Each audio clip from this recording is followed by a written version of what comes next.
बिस्मिल्लाहिर्रहमानिर्रहीम, अस्सलाम वालेकुम। Welcome to literature with WB. और आज का हमारा मॉडर्न ड्रामा का लेक्चर नंबर 1 है, जिसमें कि आज हम लोग डिस्कस करेंगे इंट्रोडक्शन टू मॉडर्न ड्रामा। आज की इस वीडियो हम लोग डिस्कस करने के लिए जा रहे हैं। सबसे पहले हम लोग देखेंगे व्हाट इज ड्रामा, उसके बाद हम लोग देखेंगे ड्रामा एज इमिटेशन, उसके बाद हम लोग करेक्टर्स देखेंगे एंड उसके बाद हम लोग देखेंगे Aristotle's view on drama, characteristics of drama, What is modernism? Beginning of modern drama, romanticism and dramatic subject, और at the end हम लोग देखेंगे the closet drama and its proponents। तो चलिए आज की इस वीडियो को शुरू करते हैं। सबसे पहले हम लोग देखते हैं व्हाट इज ड्रामा। ड्रामा जो है ये एक लिटरेरी जॉनरा है, जिसका मतलब ये है जिसको परफॉर्म करना स्टेज पे। ड्रामा जो है वो स्टेज पे परफॉर्म करने के लिए लिखा जाता है, इसलिए रेफर होता है स्टेज आर्ट के नाम से भी। ड्रामा जो है वो ऑरल भी हो सकता है और रिटन भी हो सकता है, और उसके बाद उसको डिज़ाइन किया जाता है कि उसको थिएटर में परफॉर्म करवाया जा सके। ड्रामा में जो है एक्ट्स होते हैं और वो परफॉर्म किए जाते हैं ऑडियंस के सामने in the form of dialogues, जो कि नॉवल या फिर किसी भी शॉर्ट स्टोरी में नहीं होता। जबकि अगर नॉवल और शॉर्ट स्टोरी की बात करें तो उसमें एक्शन की डिस्क्रिप्शन दी जाती है, कैरेक्टर्स के बारे में बताया जाता है, उनके मोटिव्स के बारे में और दूसरे सीन्स को भी एक्सप्लेन किया जाता है। जबकि ड्रामा में उन सब एक्शंस को in front of audience perform किया जाता है। डिफरेंट एक्टर्स को, डिफरेंट कैरेक्टर्स को वो रोल जो है वो असाइन किए जाते हैं, और जिसकी वजह से वो अपने अपने रोल को अपनी ऑडियंस के सामने पेश करते हैं। ड्रामा की कोई सेटिंग होती है और उसका कोई प्लॉट होता है, और उसके बाद वो एक्शन के ज़रिए ऑडियंस को दिखाया जाता है। उसके बाद हम लोग बात करते हैं ड्रामा एज इमिटेशन। ड्रामा जो है वो अडॉप्ट करता है, रिफ्लेक्ट करता है और रिक्रिएट करता है रियलिटी को स्टेज पे। इसी वजह से अरिस्टोटल ने इसको इमिटेशन का नाम भी दिया है कि इमिटेशन ऑफ एक्शंस। इंसानों की ये नेचर होती है कि अगर वो किसी को कोई एक्शन परफॉर्म करते हुए देखता है तो वो उसकी इमिटेशन उसकी करता है। अगर बच्चों की बात करें तो बच्चे जो हैं वो इमिटेट करते हैं, जो भी वो अपने इर्द गिर्द देखेंगे वो उसकी नकल उतारने की कोशिश करेंगे और वो उन्हीं के कैरेक्टर्स को अडॉप्ट करते हैं। ठीक है, अगर फॉर एग्जांपल अगर वो अपने पेरेंट्स को देखते हैं तो वो बिल्कुल पेरेंट्स जैसा बिहेव करेंगे और वो पेरेंट्स की तरह उनकी इमिटेशन करने की कोशिश करेंगे। इसी तरह ड्रामा जो है, ड्रामा में डिफरेंट कैरेक्टर्स को डिफरेंट रोल्स जो हैं वो दिए जाते हैं, जिसमें कि उसमें लोगों ने उससे कुछ एक्वायर करना है, नॉलेज एक्वायर करना है, कोई स्किल, कोई नॉलेज, कोई भी। और ये साफ नज़र आ रहा होता है कि कोई भी जो सामने वाला पर्सन है, कोई कैरेक्टर है, वो इमिटेशन कर रहा है किसी और कैरेक्टर की। फॉर एग्जांपल अगर किसी का कैरेक्टर है कि वो एक as a noble man perform करेगा, तो ऑफ कोर्स वो एक नोबल मैन ही परफॉर्म करेगा और सबको नज़र आ रहा होगा कि ये एक नोबल मैन के तौर पर परफॉर्म कर रहा है। अगर किसी को किंग के तौर पर अगर रोल जो है वो दिया जा रहा है, तो ऑफ कोर्स वो किंग का जो रोल है वो परफॉर्म करेगा, क्योंकि असल में तो वो किंग नहीं है और जो ऑडियंस है वो ये बात जानती है कि असल में किंग नहीं है, बट ये इमिटेशन कर रहा है, ये इमिटेट कर रहा है किसी भी किंग की। तो आर्टिस्ट हैं जो कि ड्रामा लिखते हैं और जो ड्रामा क्रिएट करते हैं स्टेज पे परफॉर्म करने के लिए, इनको ड्रामाटिस्ट कहते हैं। उसके बाद हम लोग बात करते हैं Aristotle's view on drama. Aristotle का जो मानना था, उनका ये कहना था कि ऑडियंस में इमोशंस को क्रिएट करना, ठीक है, थ्रू कैरेक्टर्स। कैरेक्टर को जो रोल जो है वो असाइन किए जाते हैं, उनके थ्रू पिटी या फिर ऑडियंस में इमोशंस को क्रिएट करना, और इस इमोशंस को उन्होंने रेफर किया है कैथारसिस से। फॉर एग्जाम्पल अगर हम लोग एक ड्रामा देख रहे हैं और सामने वाला एक कैरेक्टर है, उस पर जुल्म हो रहा है, ठीक है, और हम लोग उसके जो हमारे अंदर जो उसको लेके इमोशंस क्रिएट होंगे वो क्या होंगे, पिटी के, ठीक है, हमें उस पर तरस आ रहा होगा। तो इस तरह से हमारे अंदर उस कैरेक्टर के रिगार्डिंग इमोशंस जो है वो क्रिएट हो गई। ठीक है, एरिस्टोटल का ये मानना था कि जो इमोशंस हैं, प्रोपगेशन ऑफ इमोशंस हैं, ये किसी भी इंसान को, सामने वाली जो ऑडियंस है उसको इमोशनली स्ट्रॉन्ग बनाती हैं। इनका ये भी मानना था कि इमिटेशन जो है वो लाइफ का एक पार्ट है। बिल्कुल ऐसे अगर एक बच्चा जो है वो इमिटेट करता है अपने पेरेंट्स को, उनके बिहेवियर को रिपीट करता है एज अ फादर और मदर, तो वो ये इनका ये कहना था कि ये अपनी लाइफ को इमिटेट कर रहा है, क्योंकि आगे जाके ये भी फादर या मदर का रोल प्ले करेगा।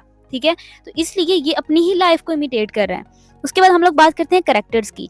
कैरेक्टर्स जो हैं ये वो लोग होते हैं जो कि प्ले में पार्टिसिपेट कर रहे होते हैं, एक्टिंग कर रहे होते हैं। ठीक है, इनको जो है वो रोल्स असाइन किए जाते हैं जो कि उन्होंने स्टेज पे परफॉर्म करने होते हैं, और ऑडियंस उनकी परफॉर्मेंस को देखती है।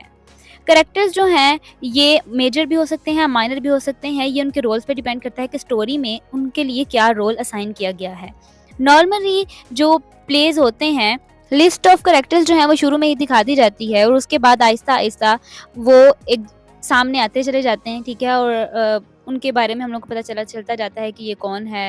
आहिस्ता-आहिस्ता इंट्रोडक्शन जो है वो मिलता जाता है। For example king of Denmark है, या फिर वो उसका उसका जो रिलेशन है वो दूसरे कैरेक्टर्स के साथ क्या है, वो किसका उसका बेटा आ जाता है, या फिर वो कोई और उसका जो सिपाही है वो है। तो फिर आहिस्ता-आहिस्ता जो रोल्स हैं वो हमारे सामने किसी भी कैरेक्टर का जो कंप्लीट एक ब्रीफ इंट्रोडक्शन होता है ना उसके कैरेक्टर का, वो हम लोगों के सामने खुलता चला जाता है। ये ज़रूरी नहीं है कि हर दफ़ा जो कैरेक्टर्स हैं वो ह्यूमंस ही हों, वो एनिमल्स भी हो सकते हैं। ये डिपेंड करता है किसी भी राइटर की चॉइस पे कि उसने किस किस्म के कैरेक्टर्स का इंतखाब करना है। ड्रामा जो है ये एक यूनिक जॉनरा है लिटरेचर का, जो कि माना जाता है रिकॉर्डेड ब्लूप्रिंट ऑफ परफॉर्मेंस। अब रिकॉर्डेड ब्लूप्रिंट ऑफ परफॉर्मेंस से क्या मुराद है? इसका क्या मतलब होता है, इसमें वीडियो रिकॉर्ड की जाती है और साथ में ऑडियो जो है एक्शंस के दौरान ही ऑडियो भी रिकॉर्ड हो रही है, ठीक है? और अगर पीछे किसी म्यूज़िक का इस्तेमाल करना है, किसी थिएटर में अगर किसी म्यूज़िक का इस्तेमाल करना है, तो वो भी साथ में ही रिकॉर्ड हो रहा है।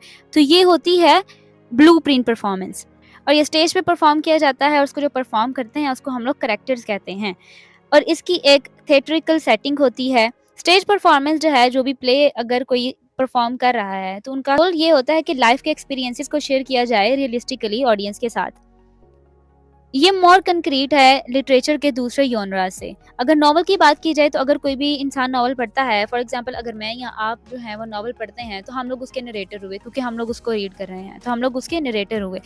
अगर दूसरी तरफ बात करें पोइम की, तो पोइम में जो पोइट है वो कंडेंस लैंग्वेज के ज़रिए मैसेज को कन्वे करने की कोशिश करता है, जबकि प्ले में स्टोरी जो है वो नरेट नहीं की जाती, ठीक है? कोई और नहीं स्टोरी सुना रहा होता, बल्कि उसको परफॉर्म किया जाता है, और एक्टर्स जो हैं थ्रू डायलॉग्स उसको परफॉर्म कर रहे होते हैं हमारे सामने लाइव।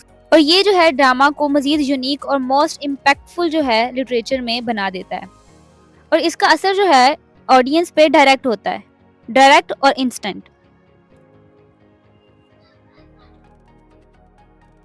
उसके बाद हम लोग नेक्स्ट बात करते हैं व्हाट इज़ मॉडर्निज्म। मॉडर्निज्म जो है ये लैटिन वर्ड से निकला है, जिसका मतलब है नाउ टाइम और new time. Oxford online English dictionary की बात करें तो उसमें मॉडर्निज्म जो है ये एक स्टाइल है और एक मूवमेंट है इन आर्ट, आर्किटेक्चर एंड लिटरेचर, जो कि पॉपुलर हुई 20th सेंचुरी में, जिसमें के ट्रेडिशनल मेथड्स या फिर आइडियाज़ को छोड़ के मॉडर्न आइडियाज़, मेथड्स और मटेरियल्स को यूज़ किया जाता है। ये जो मूवमेंट थी ये रियलिज्म के बिल्कुल अगेंस्ट थी। मॉडर्निज्म को हम लोग ये कह सकते हैं कि artistic techniques in art and literature were introduced largely as a reaction against realism, यानी कि ये रियलिज्म के अगेंस्ट आई थी मॉडर्निज्म। इसमें लोगों ने एक्सेप्ट करना शुरू कर दिया था टेक्नोलॉजी को, और नेचर से बहुत ज़्यादा दूर हो गए थे। नेचर से बहुत ज़्यादा दूरी और टेक्नोलॉजी पे बहुत ज़्यादा रिलाई करना शुरू कर दिया था इस एज में। उसके बाद हम लोग नेक्स्ट बात करते हैं बिगिनिंग ऑफ मॉडर्न ड्रामा की। मॉडर्न ड्रामा का जो आगाज़ किया था वो किया था हेनरिक इब्सन ने, और ये एंड हुआ था सैमुअल बकेट पे, और इनको लास्ट मॉडर्निस्ट कहा जाता है। इसमें सेल्फ रियलाइजेशन और फ्रीडम पे बात की गई, और इसमें जो न्यू थीम्स ऐड किए गए उनमें silence, pauses, anxiety, alienation, feeling of waiting for someone, ये सारी थीम्स जो थे वो जस्ट बिगिनिंग थी मॉडर्न ड्रामा की। अगर मॉडर्न ड्रामा की डेफिनेशन की बात करें तो ये सारी चीज़ें जो थी वो एक नई चीज़ें थी किसी भी ड्रामा में, जिसकी वजह से इसको मॉडर्न ड्रामा का नाम दिया गया। मार्टिन के मुताबिक उसने हमें ये भी रियलाइज़ करवाया कि ये तो हम लोग कह सकते हैं कि कब इसकी बिगिनिंग हुई और मॉडर्न ड्रामा का कब एंड हुआ, लेकिन हम लोग ये नहीं बता सकते कि मॉडर्न ड्रामा की असल डेफिनेशन क्या है। मॉडर्न ड्रामा में असल जो मॉडर्न चीज़ थी, जो स्पेसिफिकली मॉडर्न था क्या मॉडर्न ड्रामा में, ये हम लोग एग्जैक्टली नहीं कह सकते। उसके बाद हम लोग बात करते हैं romanticism and the dramatic subject. European play writers जो थे उनका जो थीम होता था ड्रामास का, उनमें ट्रेजिक प्लॉट्स आ जाते थे जो कि बेस करते थे एंशियंट मिथ पे और लेजेंडरी हिस्ट्री वगैरह पे। और ये जो थे ये मिड 18th सेंचुरी तक, एथेंस के जो डेज थे उन तक ये जो ड्रामेटिक सब्जेक्ट थे ये तब तक उनकी ये जो चॉइसेस थी ये उस वक्त तक रही। सेकेंडली जो इस वक्त की जो चॉइसेस थी, जो आर्टिस्ट होते थे वो इमिटेशन पे ज़्यादा जोर देते थे, उन पे ज़्यादा रिलाई करते थे, जबकि जो उनकी क्रिएटिविटी होती थी उस पर उनका ज़्यादा फोकस नहीं था। उसके बाद मिड 18th सेंचुरी में जो ड्रामा था वो चेंज होना शुरू हुआ पॉलिटिकल रेवोल्यूशन की वजह से। इसमें जो था इन्होंने फोकस करना शुरू किया आम लोगों पे, यानी कि जो लोअर स्टेटस के लोग हैं उन पे उन्होंने उनको देखना शुरू किया। ये थिएटर की हिस्ट्री का सबसे एक ग्रेट पीरियड माना जाता है और इस ड्रामे को उन्होंने नाम दिया बर्गोजियस ड्रामा, जो कि स्टार्ट हुआ 1870s में। उसके बाद रोमांटिसिज्म की बात करें तो रोमांटिसिज्म जो है ये एक मूवमेंट थी जो कि इन्होंने ऑर्डिनरी ह्यूमंस पे बात की, इंडिविजुअल्स पे बात की, उनके एक्सपीरियंसेस पे बात की। प्री 18th सेंचुरी में लिटरेचर ने जो गरीब लोग थे उन पे भी ध्यान देना शुरू किया और 19th सेंचुरी में जो रोमांटिक राइटर्स थे उन्होंने कॉमन मैन की लाइव्स पे लिखना शुरू किया। उन्होंने ये नहीं देखा कि वो कितने डर्टी या डल हैं या फिर दिखने में वो कितने बोरिंग हो सकते हैं। उन्होंने इस चीज़ की परवाह नहीं की, लेकिन उन्होंने कॉमन मैन पे लिखना शुरू किया और उन्होंने ये भी इसमें कहा कि ये वो लोग हैं जो कि इम्पोर्टेंट पीपल हैं, जो कि महलों में नहीं रहते हैं लेकिन ये भी इम्पोर्टेंट हैं। उसके बाद हम लोग बात करते हैं the closet drama and it's proponents.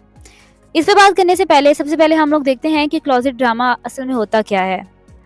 By nature कोई भी प्ले राइट जो है वो अगर ड्रामा लिखता है तो उसका ये इंटेंशन होती है कि इसको परफॉर्म किया जाए in the front of audience, ठीक है। लेकिन क्लोजेट ड्रामास के जो राइटर्स हैं वो इसलिए नहीं लिखते थे, बल्कि क्लोजेट जो ड्रामाटिस्ट थे वो इसलिए लिखते थे कि वो उसको पब्लिकली परफॉर्म नहीं करवाएं, बल्कि कोई भी जो प्ले राइटर है वो ये एक्सपेक्ट करता था कि उनके ड्रामा को साइलेंटली रीड किया जाए। कोई एक इंसान उसको, ठीक है, ऑडियंस के सामने उसको सिर्फ रीड करे, परफॉर्म नहीं करे, उसको सिर्फ रीड करे, या फिर थोड़े से ग्रुप ऑफ पीपल उसको, स्मॉल ग्रुप ऑफ पीपल उसको ऊंचा पढ़ के सुना दें कि ये किसी ने ड्रामा लिखा है। ये क्लोजेट ड्रामाटिस्ट जो थे ये उनका गोल था। ये परफॉर्म करने के लिए नहीं लिखे जाते थे, बल्कि ये पढ़ने के लिए लिखे जाते थे। किसी भी ऑडियंस के सामने उसको थोड़ा सा ऊंचा पढ़ दिया जाए या फिर कोई भी इंडिविजुअल जो है वो उसको खुद पढ़ ले। जो क्लोजेट ड्रामाटिस्ट थे इसमें इन्होंने प्रैक्टिकल प्रॉब्लम्स के बारे में शेयर किया, जिसको कि वो स्टेज पे परफॉर्म नहीं करवाते थे। वो डायलॉग्स इसलिए नहीं लिखते थे कि वो उसको एक्ट आउट करवाएं और ऑडियंस से क्रेडिट जो है वो वसूल करें, वो इसलिए नहीं लिखते थे, बल्कि ये इसलिए लिखा जाते थे कि इनको पढ़ा जाए, ना कि परफॉर्म किया जाए। और इनमें जो ड्रामाटिस्ट हैं वो वर्ड्सवर्थ, बीबी शेले और बायरन, इन्होंने क्लोजेट प्लेस को लिखा है। तो ये था आज का लेक्चर। होप्स हो कि आपको फर्स्ट चैप्टर की कंप्लीट समझ आई होगी। तो इंशाल्लाह मिलते हैं नेक्स्ट वाली वीडियो में। तब तक अपना ख्याल रखिएगा। अल्लाह हाफिज़।